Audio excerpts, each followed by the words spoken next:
Hi, my name is Gwen, and my final presentation for Foundations of the Restoration will be on the law of consecration.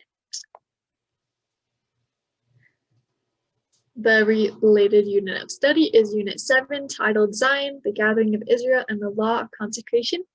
The major concept is major concept number 4, entitled All Things in the United Firm and the Law of Consecration.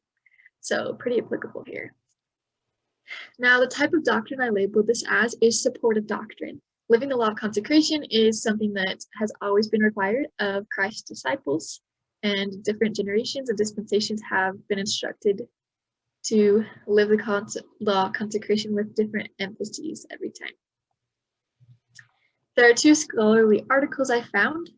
One is called All Things Are the Lord, the Law of Consecration in the Doctrine of Covenants by Stephen C. Harper, and the second is A Covenant and a Deed Which Cannot Be Broken, the Continuing Saga of Consecration by Casey Griffiths. Both of these were really good articles that talked about how the law of consecration is still required today and different ways that individuals can live these.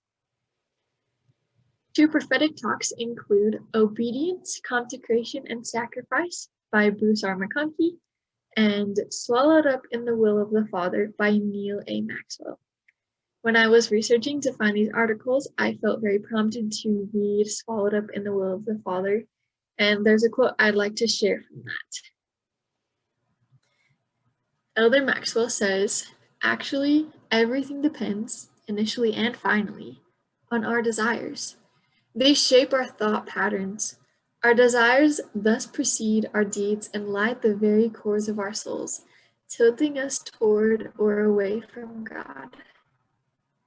One of my favorite aspects of the law of consecration is that giving of ourselves, is the only thing that we can give to God that is not already His.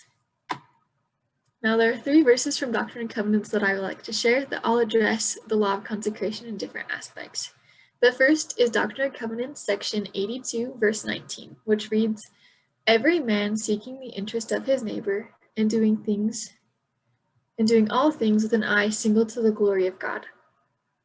The second comes from Doctrine and Covenants, section 42, verse 30.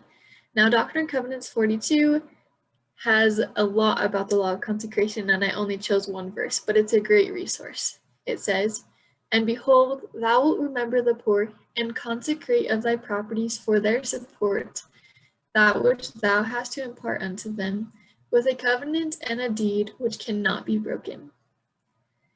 The last verse comes from Doctrine and Covenants, section 105, verse 5, which reads, "And Zion cannot be built up unless it is by the principles of the law of the celestial kingdom. Otherwise, I cannot receive her unto myself." I really like this last verse because it puts an emphasis on how the law of consecration is the celestial law, and that we need to live it in order to receive those blessings. Joseph Smith also had opinions and thoughts on the law of consecration, and here is a letter that he wrote, an excerpt from a letter he wrote to Edward Partridge, discussing his thoughts. And he says, "I will proceed to tell you my views concerning consecration, property, and giving inheritance, etc. The law of the Lord binds you to receive whatsoever property is consecrated by deed. The consecrated property is considered the residue kept for the Lord's storehouse, and it is given for this consideration. For to purchase inheritances for the poor, this any man has a right to do, agreeable to all laws of our country, to donate, give, or consecrate all that he feels disposed to give, and it is your duty to see that whatsoever is given legally. Therefore it must be given for the consideration of the poor saints, and in this way no man can take any advantage of you in the law." Back when the law of consecration was implemented when the church was restored, a lot of emphasis was upon the consecrating of property. And although we're not asked to consecrate property anymore, we are still asked to consecrate our lives. I'm a big fan of C.S. Lewis. Although he's not a member, he is the most quoted non-member by general authorities. And in his book, Mere Christianity, he writes, "Christ says, 'Give me all. I don't want so much of your time and so much of your money and so much of your work. I want you. I have not come to torment your natural self, but to kill it. No half measures are any good. Hand over the whole natural self, all the desires which you think innocent, as well as the ones you think wicked, the whole outfit. I will give you a new self instead. In fact, I will give you myself. My own will shall become yours. My own will shall become yours. That's the ultimate gift that we can give to Christ and to our Heavenly Father, to give them our will and to have their will become ours.